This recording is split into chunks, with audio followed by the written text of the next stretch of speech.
Hey guys, welcome back to our YouTube channel unique classes. आज मैं फिर आप सभी के साथ हूँ। आप सभी की इतनी ज़्यादा डिमांड आ रही थी कि मैम ह्यूमैनिटीज़ का सिलेबस बताओ। देखो, ह्यूमैनिटीज़ जो है क्लास 11th एसओएससी में जो है न्यू डोमेन आया है। ये बात आपको समझनी पड़ेगी, यानी कि इससे पहले इसका कोई भी सिलेबस नहीं था। और मैं आप सभी को आज बताने वाली हूँ क्या रहने वाला है इसका सिलेबस। तो यहाँ पर देखो, हमें जो है कुछ थोड़ा बहुत जो है लॉजिक लगा कर चलना पड़ेगा कि क्या रहेगा। मैं यहाँ पर जो है ऐसे नहीं बोलूंगी कि ये पढ़ लो ये पढ़ लो और हो जाएगा, नहीं।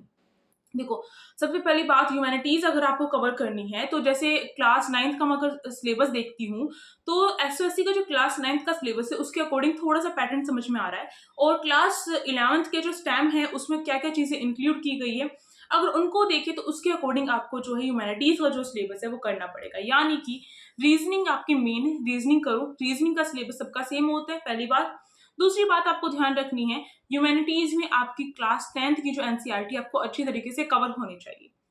मैं यही कह रही हूँ, क्लास 10th। अब ये मुझसे बार-बार ये क्वेश्चन नहीं करना कि मैम क्लास 9th करें, क्लास 6 से लेके 10th तक करें। वो आपकी मर्ज़ी है, आप कहाँ से लेकर कहाँ तक करना चाहते हैं। बेसिक अगर बात करूँ तो आपको क्लास 10th की एसएसटी बहुत अच्छी तरीके से आनी चाहिए। अभी करने के लिए तो आप कुछ भी कर सकते हैं ना, कुछ भी कर सकते हैं, कितना भी पढ़ सकते हैं, पढ़ने के लिए कुछ कम नहीं होता है। पर हमें देखना पड़ता है 100% में से, जो 100% जो हमारा सिलेबस है उसमें से हमारा 99% कहाँ से आएगा? वो आपका क्लास 10th से आएगा।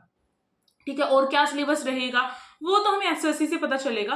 बट अभी मैं आप सभी को यहाँ पर वीडियो जो अभी मैं इसमें दिखाऊंगी, तो इसमें मैं आप सभी को एक्सप्लेन करूंगी किस तरीके से क्वेश्चन पूछे जाएंगे उस क्लास 10th में से। ठीक है, क्लास 10th की जो एनसीईआरटी की बुक है उसमें से भी किस तरीके से क्वेश्चन पूछे जाएंगे, अभी मैं आप सभी को बताने वाली हूँ। और टॉपिक्स में बताऊंगी इसमें से क्या क्या चीजें इंपॉर्टेंट है, तो इंपॉर्टेंट चीजें आप नोट कर लेना अपने साथ। तो अब जो है आप सभी ये वीडियो देख सकते हैं और आप सभी सब्सक्राइब कर सकते हैं यूनिक क्लासेस को, और साथ में टेलीग्राम ग्रुप को कर सकते हैं ज्वाइन। तैयारी करवाने वाली हूँ मैं ह्यूमैनिटीज की, बेफिक्र रहिए। ह्यूमैनिटीज जो है सबसे पहले एसओएससी यूनिक क्लासेस ने स्टार्ट किया था और अब जो है 11th का भी करेगी। तो डोंट वरी, आप सभी सब्सक्राइब कर सकते हैं। और जितने भी स्टूडेंट्स मुझसे जो है ह्यूमैनिटीज पढ़ते हैं, जिनको बोरिंग भी लगती थी ना, वो भी कहते हैं मैम इंटरेस्टिंग है। अब आप ही खुद भी कहेंगे। चलिए स्टार्ट करते हैं, और अभी आप सभी जो है इसमें इंपॉर्टेंट चीजें समझ लीजिए फटाफट, डोंट वेस्ट योर टाइम। चलिए अब स्टार्ट करते हैं अपना सिलेबस देखना। तो आप सभी यहाँ पर देख ही रहे हैं कि इस तरीके से मैंने यहाँ पर जो है अरेंज कर ही लिया है। तो अब देखिए, यहाँ पर जो भी ये पॉलिटिकल साइंस है, इस तरीके से जो मैंने बताया है कि कौन कौन से जो चैप्टर्स हैं वो आपके पूछे जाएंगे। ठीक है, और इकोनॉमिक्स वगैरह के जो है, ठीक है। तो अब जो बात आती है, आप सभी बोलते हैं कि डिलीटेड चैप्टर्स आएंगे या नहीं आएंगे, तो मैं आपको बता दूँ डिलीटेड चैप्टर्स जो हैं वो सारे के सारे नहीं आने वाले हैं। कुछ जो डिलीटेड चैप्टर्स होंगे वो आपसे यहाँ पर पूछे जाएंगे, ये बात आपको ध्यान रखनी है। जैसे कि अगर मैं बात करूँ यहाँ पर, तो आपका जो सिविक्स है, पॉलिटिकल साइंस है, तो उसमें जितने भी चैप्टर्स हैं उसमें से मैं आपको बताऊंगी कौन कौन से चैप्टर्स आपके मोस्ट इंपॉर्टेंट हैं। तो देखिए, यहाँ पर जैसे सत्ता की साझेदारी है, यानी कि पावर शेयरिंग वाला जो चैप्टर है आपका बहुत इंपॉर्टेंट है। वहाँ पर किस तरीके से जो है पावर को शेयर किया जाता है अपनी, और बड़े लेवल पर, यानी कि अगर हम देखें जो भी हमारी लोकसभा वगैरह होती है उसमें किस तरीके से पावर को शेयर किया जाता है, ये सब कुछ हमें पता होना चाहिए। और इसमें जो जितने भी कंट्रीज़ वगैरह है, जितने भी देश हैं, उनके एग्जाम्पल जो देकर बताए गए हैं, उन एग्जाम्पल से डायरेक्ट क्वेश्चन पूछे जाते हैं। ये मैं इस तरीके से नहीं कह रही, अभी तक तो एसएससी का कोई एग्ज़ाम 11th में ह्यूमैनिटीज़ का नहीं हुआ है। बट जितने भी बड़े लेवल के एग्ज़ाम दिए जाते हैं जिसमें एसएसटी का पोर्शन मेन होता है, अगर मैं टीचिंग का भी कहूँ तो उसमें मैंने देखा है, क्योंकि मैं खुद भी तैयारी कर रही हूँ, तो मैंने उसमें देखा है कि ये चीज़ें जो है ना वो मेन होती हैं। ठीक है, ये चीज़ें पूछी जाती है, तो उसके अकॉर्डिंग आपको तैयारी करनी है। तो आपको कम से कम एग्जाम्पल्स पता होने चाहिए कि ये देश जो है उसका एग्जाम्पल कैसे है और कहाँ पर। जैसे मेरे ख्याल से इसमें श्रीलंका का दे रखा है और बेलिज्म का दे रखा है, तो हमें इस तरीके से पता होना चाहिए कि श्रीलंका में क्या चीज़ थी और किस तरीके से पावर शेयरिंग जो है वो हो रही थी। ठीक है, अब देखो यहाँ पर संघवाद जो है, संघवाद बहुत इंपॉर्टेंट चैप्टर है। ठीक है, इसमें से आपका जो होता है, अगर कहूँ बहुत ज़्यादा क्वेश्चन अगर हम देखें सिविक्स के, यहीं से पूछे जाएंगे। तो संघवाद जो है आपका, फेडरलिज्म जो है आपका, इसमें क्या होता है कि किस तरीके से जो पावर है वो स्टेट, फिर उसके बाद, अगर नहीं स्टेट नहीं बोलूँगी, पहले सेंटर होगा फिर स्टेट होगा, फिर इसके बाद जो होते गाँव में भी किस तरीके से पावर को शेयर किया जाता है, जो पंचायती राज व्यवस्था है उसके थ्रू। तो ये सारी चीज़ें इसमें इंक्लूड है, किस तरीके से कब स्टार्ट हुई और किस लेवल पर जो है वो जो पावर होती है वो शेयरिंग की गई है। कुछ आर्टिकल्स वगैरह भी जो होंगे मैं आपको करवाऊंगी इसमें, तो डोंट वरी, आपका पूरा सिलेबस करवाया जाएगा। टाइम कम है मुझे पता है, बट आपकी तैयारी करवाई जाएगी। तो अब देखिए जितना हो सकेगा मुझसे। अब देखिए जो संघवाद है वो अच्छे से करना पड़ेगा हमें इसमें। इसके बाद अगर मैं यहाँ पर बात करूँ, आपका जो जेंडर वाला चैप्टर है, रिलीजन और कास्ट, ये वाला जो चैप्टर है, जाति धर्म और लैंगिक मसले, इसमें कुछ टर्म्स वगैरह होती है जेंडर को लेकर, वो आपको पता होने चाहिए, ठीक है। इसमें मैं ये नहीं कहूँगी कि मोस्ट इंपॉर्टेंट है, बस आपको पता होना चाहिए कहीं पर भी जेंडर में भेदभाव नहीं करना है, डिस्क्रिमिनेशन नहीं करना है। और यहाँ पर जो है हमें पता होना चाहिए किस तरीके से जो धर्म होता है, रिलीजन होता है, वो क्या हो जाता है, पार्टीज़ जो होती है, या फिर अगर हम ये बोले कि जो राजनीतिक जो दल होते हैं, हाँ वही पार्टीज़ हो गई, वो क्या करती है, वो यूज़ करती है किस लिए, अपने लिए, अपने फ़ायदे के लिए। तो ये चीज़ें हमें पता होनी चाहिए, वही चीज़ें इसमें बताई गई है। तो थोड़ा सा मतलब इतना भी डीप में नहीं करना है हमें इस चैप्टर को, बस आपकी समझ जो है ना ऐसी होनी चाहिए इसको लेकर कि आपको कहीं पे भी जेंडर डिस्क्रिमिनेशन है वो नहीं करना है। इसके बाद अगर राजनीतिक दल का चैप्टर कहूँ, फिर से बहुत इंपॉर्टेंट चैप्टर है। अगर सिविक्स से क्वेश्चन अगर आपके आ रहे हैं तो ये बहुत इंपॉर्टेंट चैप्टर है। और ऐसा नहीं है कि हर किसी में से जो है इतने क्वेश्चन आएंगे, नहीं, ऐसा कुछ डिसाइड नहीं होता है। तो इसीलिए मैं कह रही हूँ कि आपको ये नहीं सोचना है कि मैं ये चीज़ पढ़ लूँ और ये चीज़ छोड़ दूँ, ऐसा नहीं करना है। अब देखो जो आपके जितने भी ये सब्जेक्ट्स हैं, पॉलिटिकल साइंस जैसे सिविक्स हो गया, हिस्ट्री हो गया, इकोनॉमिक्स हो गया, ज्योग्राफी हो गई, तो ये करने ही पड़ेंगे आपको। और ये नहीं पता होता कि हिस्ट्री में से ही सारा पेपर आ जाए या फिर ज्योग्राफी में से ही आ जाए, ऐसा भी हो सकता है, मतलब कि मोस्टली क्वेश्चन आ जाए, ऐसा हो सकता है।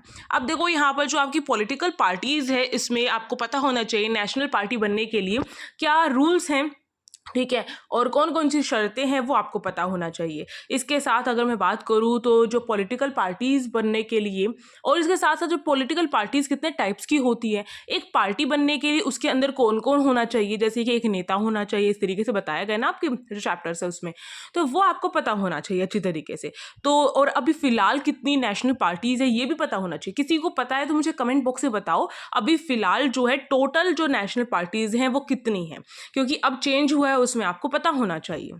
तो ये चीज़ें जो है हमें अच्छे से करनी है। कितने टाइप्स की नेशनल पार्टीज़ होती है ये भी पता होना चाहिए इसमें। अब देखो लोकतंत्र के जो परिणाम है इतना ज़्यादा नहीं है, ये इतना ज़्यादा इसको नहीं करना है हमें। अगर मैं बात करूँ तो लोकतंत्र के परिणाम करने से अच्छा है हमें लोकतंत्र जो है, डेमोक्रेसी जो है ना, उसको अच्छे से करना पड़ेगा। डेमोक्रेसी में क्या क्या चीज़ें होती हैं, ठीक है, ये पता होना चाहिए। और हमें ये पता होना चाहिए लोकसभा में कितनी सीटें हैं, और हमारे स्टेट में जो है जिसे हम राज्यसभा बोलते हैं उसमें कितनी सीटें हैं, किस तरीके से जो होता है वो सब कुछ हमें पता होना चाहिए। बट हमें ये नहीं कह सकते कि इसके परिणाम जो है अभी क्या निकल के आए हैं। एक सिंपली रीडिंग मार लो अपने चैप्टर की। मैं ये नहीं कहूँगी कि अभी आप इसे डिटेल में करो, जिसको मैं डिटेल में करने के लिए कह रही हूँ उसको डिटेल में करो।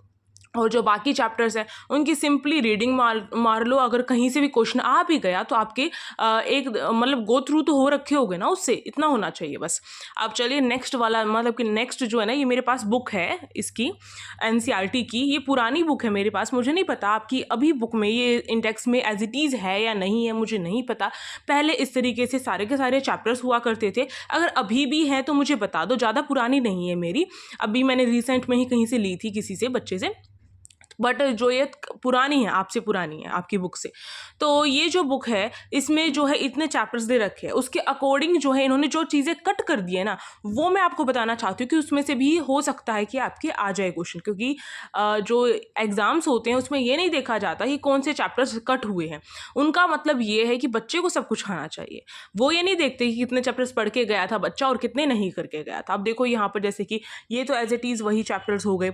लोकतंत्र की विविधता, मैंने कहा था ना डेमोक्रेसी जो है आपको आनी चाहिए, और इसमें जो ये वाला जो चैप्टर है ना, ये वाला इंपॉर्टेंट है, ना कि ये कि लोकतंत्र के जो परिणाम है वो क्या होंगे। चुनौतियां पूछ सकते हैं, डेमोक्रेसी में कौन कौन सी चुनौतियां हो रही है ये चीज़ें भी पूछ सकते हैं। चैप्टर आपके में से कट हो चुके हैं, बट आपको इनसे भी कुछ ना कुछ करना ही पड़ेगा। ऐसा नहीं हो सकता कि आप जो है बस अपने जो रिलेटेड चैप्टर्स हैं उनको हटाकर पढ़ लो, ऐसा नहीं काम चलेगा। अब देखो, और जन संघर्ष और आंदोलन जो है, इसमें जो भी एग्जाम्पल दे रखे हैं ना कंट्रीज़ वगैरह के, तो उन्हें भी करना पड़ेगा हमें थोड़ा सा। तो मैं आपको करवाऊंगी, आप सभी फटाफट अपने फ्रेंड्स में शेयर कर दो। तो मैं ये नहीं चाहती कि मैं वीडियो डालूँ ह्यूमैनिटीज़ की क्लास की और उस पर आप सभी जो है आप जो पढ़ने के लिए तैयार ही ना हो। मतलब कि मैं इतनी मेहनत करके बनाऊँ, आप सभी कह रहे ही हैं, तो मैं चाहती हूँ कि मेरी मेहनत को थोड़ा सा अप्रिशिएट किया जाए। तो आप अपने फ्रेंड्स में शेयर कर दो फटाफट। लगातार वीडियो बना बना के गला भी जाम हो जाता है। अब देखो यहाँ पर इकोनॉमिक्स के बारे में देख लेते हैं। इकोनॉमिक्स में आपका जैसे विकास हो गया, जिसमें डेवलपमेंट है आपका चैप्टर, ठीक है। इसमें जो है डेवलपमेंट को लेकर पूछा जा सकता है कि उसको डेवलपमेंट, अगर किसी कंट्री का डेवलप हो चुकी है तो हम कैसे देखें कि वो डेवलप हो चुकी है। कुछ उसके हम कह सकते हैं कुछ ऐसी चीज़ें तो होनी चाहिए, कुछ ऐसी शर्तें होनी चाहिए जो पूरी कर रही हो इस तरीके से, और कैसे मापा जा सकता है, ठीक है, कैसे मेज़र किया जा सकता है कि कौन सी कंट्री जो है डेवलप है, कौन सी नहीं है, इस तरीके से। और कुछ और छोटी मोटी बातें हैं वो हमें देखना पड़ेगा इसमें इकोनॉमिक्स में। ये वाला चैप्टर जो है हमें थोड़ा सा गो थ्रू होना पड़ेगा इससे। ऐसा नहीं है कि हमें बिल्कुल ही बहुत डीप में करना, नहीं, जो डीप में करना होगा मैं आप सभी को बता रही हूँ। और आप सभी लाइक शेयर एंड सब्सक्राइब कर लेंगे फटाफट, क्योंकि अब वीडियोज़ आने वाली है ह्यूमैनिटीज़ क्लासेस की। अब देखो यहाँ पर जो आपकी भारतीय अर्थव्यवस्था का जो क्षेत्र है ना, वो आपको जो है इसमें ये इम्पोर्टेंट है। अगर मैं कहूँ तो यहाँ से जो है अगर बात करें तो यहाँ से जो है क्लास 9th की जो ह्यूमैनिटीज़ है ना, वहाँ पर भी क्वेश्चन पूछे जाते थे। जैसे कि अगर मैं कहूँ प्राइमरी लेवल, सेकेंडरी लेवल जो हो गया, ठीक है, ये जो है आपको पता होने चाहिए। जो प्राथमिक क्षेत्र है, द्वितीयक क्षेत्र है, वो आपको पता होने चाहिए। तो ये बात इंपॉर्टेंट है यहाँ से। और इसके जो कुछ एग्जाम्पल्स वगैरह होंगे वो भी आपको पता होने चाहिए, पूछे जा सकते हैं, बिल्कुल पूछे जा सकते हैं। तो यहाँ पर ये थोड़ा सा हमें डिटेल में करना पड़ता है। अब देखो यहाँ पे मुद्रा वाला जो चैप्टर है आपका, मनी वाला और क्रेडिट वाला, ये जो है बैंक का चैप्टर होता है, ठीक है। बैंक के बारे में सब कुछ बताया हुआ होता है। मेरे ख्याल से आप पढ़ के आ चुके हैं, मुझे पता है कि आपने 10th पास कर ली है और आप सभी को ही पता है। पर कुछ स्टूडेंट्स ऐसे होते हैं एसएसटी को बड़े हल्के में लेते हैं, मुझे पता है। और वो स्टूडेंट्स जो होते हैं केवल पास होने के लिए कर लेते हैं। अब उन्हें एसएसटी लेनी है, आप सब में से कुछ तो होंगे ना ऐसा, तो कोई फिक्र की बात नहीं, मैं करवाने वाली हूँ, डोंट वरी। अब देखो बैंक वाला जो चैप्टर है ना, ये बहुत इंपॉर्टेंट हो जाता है इकोनॉमिक्स में। तो अभी तो सिलेबस कोई ओरिजिनल तो आया नहीं है, ठीक है, बट हम जो ये सिलेबस है इसके अकॉर्डिंग हम तैयारी करेंगे, क्योंकि हमें जो है पीछे नहीं रहना है, ठीक है। क्योंकि आपको मैं बता दूँ कि जो सिलेबस होता है ना, बहुत मुश्किल से जो है आपका 1 हफ्ते पहले रिलीज होता है। तो हम कैसे बैठ जाएँ, नहीं बैठ सकते ना। तो बैंक वाला जो चैप्टर है बहुत इंपॉर्टेंट है, यहाँ से क्वेश्चन बन सकते हैं काफ़ी सारे। अब इसमें जो है आपका बैंक को लेकर, लोन को लेकर पूछा जा सकता है, और कितने टाइप्स के बैंक होते हैं ये पूछा जा सकता है। और कुछ जैसे हमें थोड़ी सी बैंक की डिटेल भी पता होनी चाहिए कि एसबीआई कब बना, और उसका अगर मैं कहूँ कि मुख्यालय कहाँ पर है, इस तरीके से। इतना डीप में ना भी जाएँ तो आपके चैप्टर की देखिए हम, तो उसमें ये होना चाहिए कि जो बैंक है कितने टाइप्स के होते हैं, लोन किस तरीके से बैंक जो है लोन किस तरीके से देता है, अपने पास कितने परसेंट जो है वो सिक्योरिटी के लिए रखता है कि अगर कोई आ जाए तो उसे दे दिया जाए, इस तरीके से जो होता है वो आपको पता होना चाहिए। जो प्रोसेस है बैंक का वो पता होना चाहिए जो उसमें बताया गया है। अब इसके बाद मैं अगर बात करूँ तो ग्लोबलाइजेशन आजकल बहुत फेवरेट होता जा रहा है सबका, और यहाँ से क्वेश्चन पूछे ही जाते हैं। तो यहाँ पे वैश्वीकरण के बारे में आपको बस इतना पता होना चाहिए कि वैश्वीकरण होता क्या है, उसके क्या क्या इफेक्ट्स पड़ते हैं, ये पता होना चाहिए, ये इनफ रहेगा यहाँ से। अब और मतलब कि भारत हो या कोई भी देश हो, अपने भारत की ही बात करें हम, इंडिया की, तो उस पर किस तरीके से इफेक्ट पड़ता है ग्लोबलाइजेशन का, ये हमें अच्छी तरीके से पता होना चाहिए। अगर उपभोक्ता और अधिकार की बात करें तो ये फिर से इंपॉर्टेंट चैप्टर हो जाता है। क्यों? क्योंकि यहाँ पर बहुत सारे आर्टिकल्स वगैरह जो होते हैं ना, कुछ आर्टिकल्स कि इसके तहत हम ये कंप्लेन कर सकते हैं, तो वो चीज़ें पूछी जा सकती है। ये एक जनरल नॉलेज का भी क्वेश्चन यहाँ से बन जाते हैं। ओके, चलिए आगे चलते हैं। आगे देखिए आपका ज्योग्राफी जो पोर्शन, अगर उसकी बात करूँ मैं, तो इसमें आपका जो है अभी मैंने इकोनॉमिक्स की बात कर ली है, अब ज्योग्राफी की बात करते हैं। अब इसमें जो है आपका रिसोर्सेज वाला जो चैप्टर है और डेवलपमेंट वाला जो चैप्टर इंपॉर्टेंट है, संसाधन वाला, यहाँ से क्वेश्चन पूछे ही जाएंगे, क्योंकि पूछे जाते हैं। क्लास 9th में भी पूछे गए थे और अभी भी पूछे जा सकते हैं, ठीक है। तो ये पता होना चाहिए आपको कितने टाइप के रिसोर्सेज होते हैं, और जैसे जैसे वो उसमें बना के रखे ना चार्ट्स वगैरह, वो अच्छे से आपको होना चाहिए। जो क्लासिफिकेशन कर रखा है रिसोर्सेज को लेकर, वो पता होना चाहिए। ओके, अब इसके बाद अगर हम फॉरेस्ट की बात करें तो फॉरेस्ट वाला भी चैप्टर इंपॉर्टेंट है आपका यहाँ से। और यहाँ पर आपका जो जल संसाधन कौन कौन से हैं, मतलब नॉर्मल आपको पता होना चाहिए वाटर रिसोर्सेज के बारे में। एग्रीकल्चर जो है आपका, यानी कृषि जो है, ये बहुत इंपॉर्टेंट है, क्योंकि एसओएससी ने क्लास 9th के जो ह्यूमैनिटीज़ का सिलेबस था उसमें भी इसको इंक्लूड किया था। तो आपको ये वाला तो करना ही करना है, जिसको मैं इंपॉर्टेंट बता रही हूँ, अपना इंडेक्स खोल के बैठो या फिर कहीं पर लिख लो, ठीक है। तो ये बहुत इंपॉर्टेंट है, यहाँ से पूछे जा सकते हैं। और वर्ल्ड को लेकर भी जो अगर आपकी बुक में दे रखा होगा तो पूछा जा सकता है। हम जो आपकी बुक से बाहर नहीं जाएंगे, एनसीईआरटी बुक को फॉलो करेंगे और उसी के अकॉर्डिंग करेंगे, क्योंकि ऐसा नहीं है कि आपसे कहीं से कुछ भी पूछ लिया जाएगा, ऐसा नहीं होता है एसओएससी में। और जो आपको ऐसा आके बोल रहा है ना, उसे बोलो कोई बात नहीं, होगा तो देखा जाएगा, पर ऐसा नहीं होता। मैं अगर सही बताऊँ तो आपको ऐसा नहीं होता, डराने के लिए ऐसे बोल देते हैं। अब देखो मिनरल्स वाला जो चैप्टर है वो जो है इसमें से भी आपका पूछा जा सकता है। और अगर मैं बात करूँ तो आपका, हाँ, ये वाला जो इंडस्ट्री वाला चैप्टर है ये भी जो है क्लास 11th में पूछा गया था।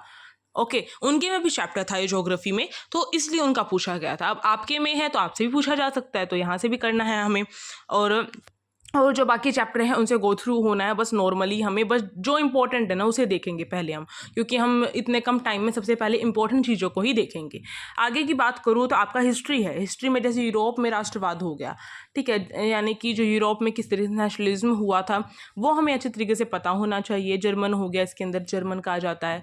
और नेपाल का, नेपोलियन का आता है, हाँ, नेपोलियन के बारे में पूछा जाता है इसमें, किस तरीके से उसने सब कुछ हथिया लिया था, वो सब कुछ जो हमें पता होना चाहिए। इसमें इंपॉर्टेंट बन जाते हैं यहाँ से टॉपिक।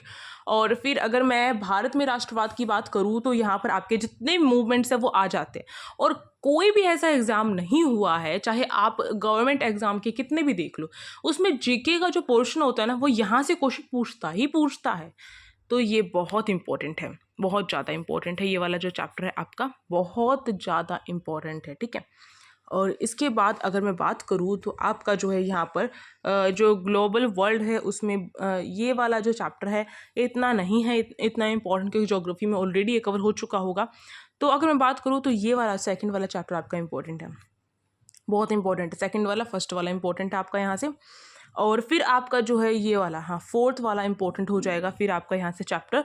और इसके बाद अगर मैं बात करूँ, हाँ, प्रिंट जो है ना, प्रिंट के बारे में आपको पता होना चाहिए किस तरीके से स्टार्ट हुआ है, इसके बारे में नॉलेज होनी चाहिए। इस चैप्टर में जो जो चीज़ें बताई गई हैं उनको तो देखेंगे, थोड़ा सा आपको पता होना चाहिए।